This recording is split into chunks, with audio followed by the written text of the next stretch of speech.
그러니까 보통 사람들이 인공지능에 대해서 얘기를 할 때 글쎄 뭐 알파고 얘기하고 이제 4차 산업혁명에 대한 강의를 하는 사람들 중에서 제가 인공지능 얘기하는 방식은 인공지능이 빅데이터를 파악해가는 순서가 굉장히 중요하다고 얘기를 해요. 순서. 근데 어쩌면은 무엇부터 인공지능이 이 지구상에 있는 모든 정보, 데이터, 변화를 어차피 다 정복할 거기 때문에 그 데이터를 정복해가는 순서를 굳이 과연 내가 여기서 얘기할 필요가 있을까 이런 생각이 들 정도로 인공지능은 빨리 발달하고 있어요. 근데 일단은 첫 번째 인공지능은 기계 작동에 있어서 기계를 동작하는 데 있어서 모든 데이터를 먼저 장악을 할 거예요. 그게 우리가 가장 먼저 보게 될 것이 이제 뭐 지금 우리 주변에서 보이는 거는 로봇 청소기 같은 거죠. 로봇 청소기, 세탁기 뭐 이런 거. 거기에 이제 약한 인공지능이 들어가 있다고 보면 되죠. 그 다음에 자동차, 무인 자동차가 지금 돌아다니고 있고 뭐 이런 식으로. 그 다음에 자동차 생산 라인에서 테슬라라든가 이런 지금 요즘에 현대자동차도 마찬가지죠. 거의 자동으로 자동차를 만들잖아요. 그러니까 이미 인공지능이 기계와 관련돼서는 상당히 많이 이제 인간의 손을 필요로 하지 않는다 이 말이에요. 근데 그 기계 다음에는 물질을 다루는 분야에 있어서 인공지능이 인간의 손을 필요로 하지 않는 단계로 넘어갈 거예요. 근데 여기서 물질을 다루는 단계는 요리사까지도 포함을 해요. 요리. 음식도 물질이니까. 그죠? 그 다음에 신소재 개발도 포함이 되고 신약 개발도 포함이 돼요. 약물도 물질이니까. 여기까지만 가면은 이제 기계하고 물질까지 파악을 하게 되면은 우리 몸속에서 물질적인 변화까지 파악이 가능하겠죠. 그러니까 무슨 얘기냐면 의료까지 끝나는 거죠. 의료. 우리 인간을 치료하는 것까지 인공지능 물질까지 접근했을 때는 생물까지 거의 바이러스나 생물까지 굉장히 빠른 속도로 점령을 해나가겠죠. 자, 그런데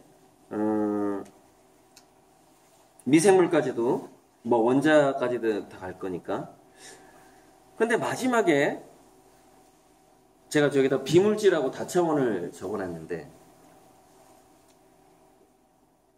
인공지능이 한 10년 후에 범용 인공지능이 나오고 또는 20년 내에 지구상에 있는 모든 물질적 변화까지 다 인공지능이 파악을 한다고 쳐도 향후 한 100년 정도는 제가 인공지능이 하고 인공지능이 인간을 능가하지 못할 분야가 있다고 저는 생각을 해요. 그 분야가 뭐냐면 바로 다른 차원을 인식하는 능력이에요. 다른 차원을 인식하는 능력. 다차원을 인식하는 능력인데 근데 이제 우리가 다차원을 인식하는 능력 자체가 별로 주목받지 않고 있죠, 지금은. 주목받지 않고 있죠. 근데 그 다차원을 인식하는 능력을 보여주는 사례를 제가 여러분들 잠깐 보여드리면 이 친구예요.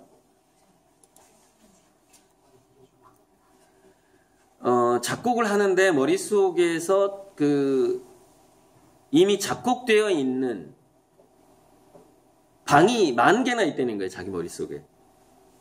이게 무슨 얘기인 것 같아요? 거기서 좋은 멜로디가 계속 흘러나오는데 자기는 그걸 받아 쓴다는 거죠. 근데 이게 소설가들 중에서도 이런 사람이 있어요. 무슨 얘기냐면은 어떤 귀신 같은 존재가 나와서 스토리를 얘기를 해주는 거예요. 자꾸 막 떠오르는 거죠, 머릿속에서. 그걸 받아 적는 사람이 있어요. 작곡도 마찬가지. 그러니까 저는 이 단계가 인공지능이 뛰어넘지 못하는 조금 어려운 단계다라고 보는 거예요. 그 전까지는 굉장히 빠른 속도로 끝낼 거다. 이렇게 보고 있는 거죠. 그러니까 저 머릿속에 10,000개의 방이라는 거, 머릿속에 다양한 차원이라는 건 뭐냐면은 그게 현대 물리학자들은, 그다음 수학자들은 그것을 평행우주라고 얘기를 해요. 다중우주라고 얘기하기도 하고. 들어봤을 거야, 아마. 관련된 영화도 많이 있고. 과거, 현재, 미래가 막 뒤섞여 있는 5차원 이상의, 5차원, 6차원, 7차원, 그 이상의 세계가 있단 말이죠. 근데 그 이상의 세계하고 우리 두뇌가 연결돼 있다는 얘기죠. 그래서 거기서 마치 현대의 음악가들이 도저히 작곡할 수 없는 먼 미래에나 작곡이 가능한 그런 멜로디도 이 머릿속의 방에는 들어가 있는 거죠. 그리고 그것과 연결되면 꺼냈을 수가 있는 거죠. 이게 다차원하고 접촉할 수 있는 현재 인간 두뇌가 가지고 있는 능력이에요. 이거는 굉장히, 근데 그 능력은 어떻게 나오느냐, 이 친구가 어떻게 하면 그 능력에 갈 수 있느냐. 그러니까 제가 지금 창의성하고 뇌과소성 얘기를 하고 있는데, 여러분들의 두뇌를 결국에는 초인적인 두뇌로 만들지 않으면 인공지능과 승산이 없어요. 그냥 의미 없이 놀아야 되는, 언젠가는 놀아야 돼. 그러니까 20대, 30대는 이럴 수 있겠지. 그러나 인공지능의 속도가 굉장히 빠르기 때문에 30, 40대 어떻게 될지 모른단 말이에요. 언젠간 놀아야 되는 상황이 온다는 거지.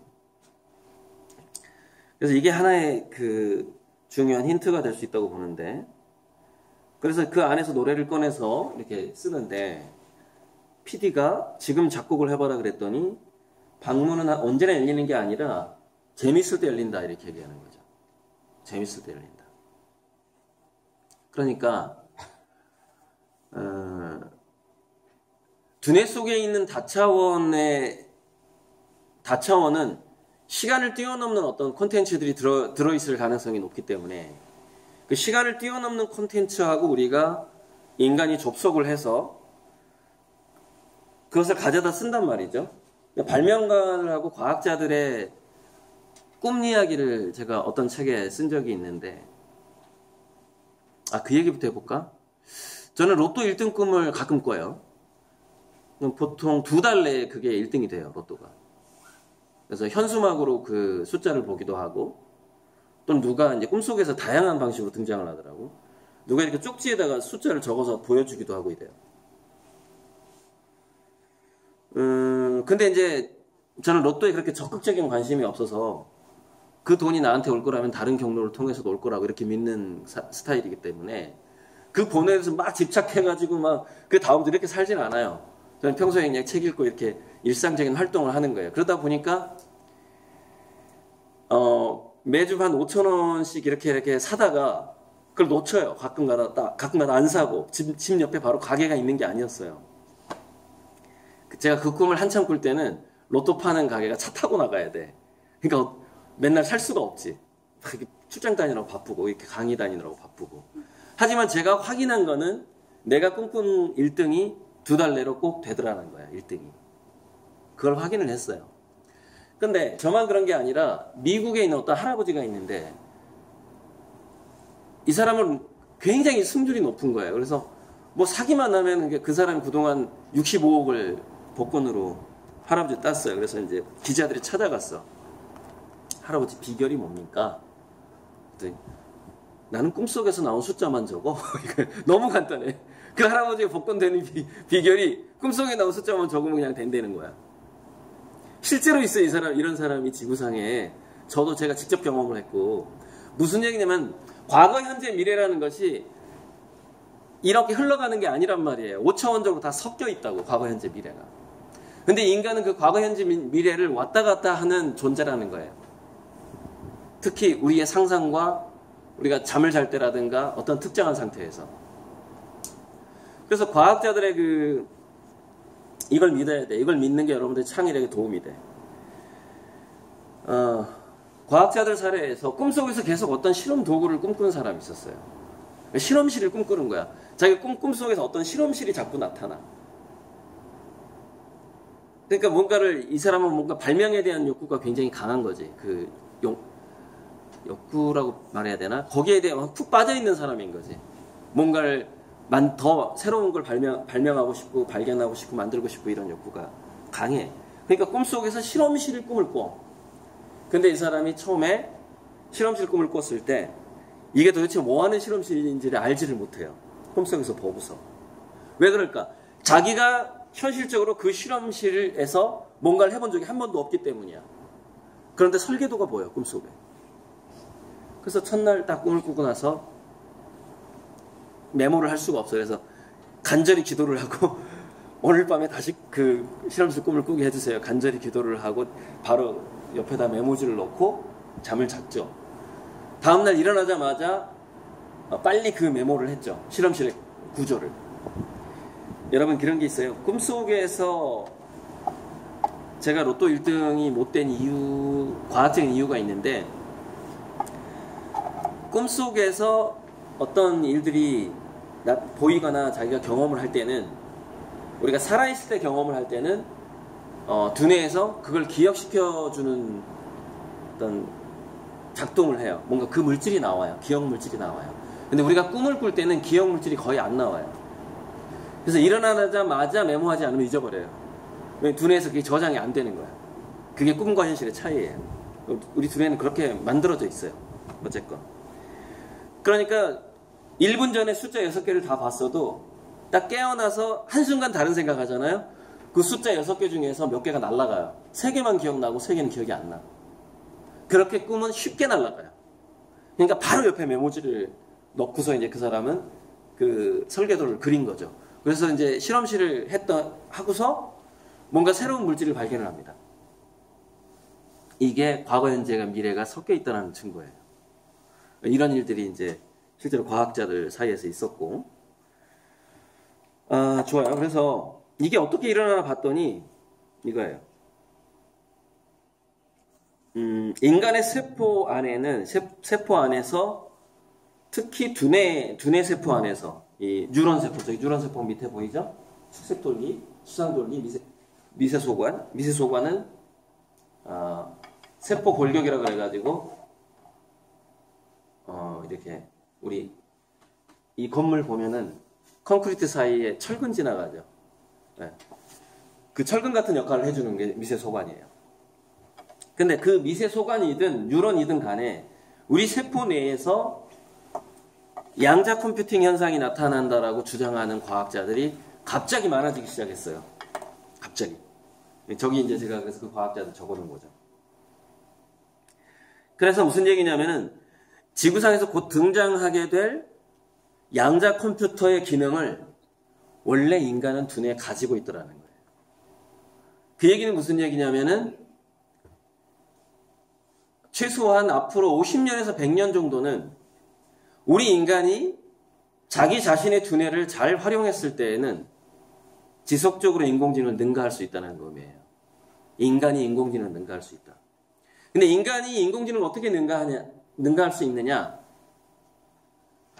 미래를 끌어다 쓰는 능력으로 능가할 수 있는 거예요. 미래를 감지하는 능력으로. 그럼 인간은 어떻게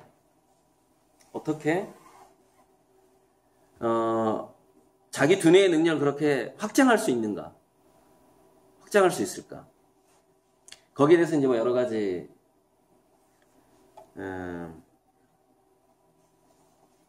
그 방법을 이제 얘기를 해줄게요. 잠시 후에.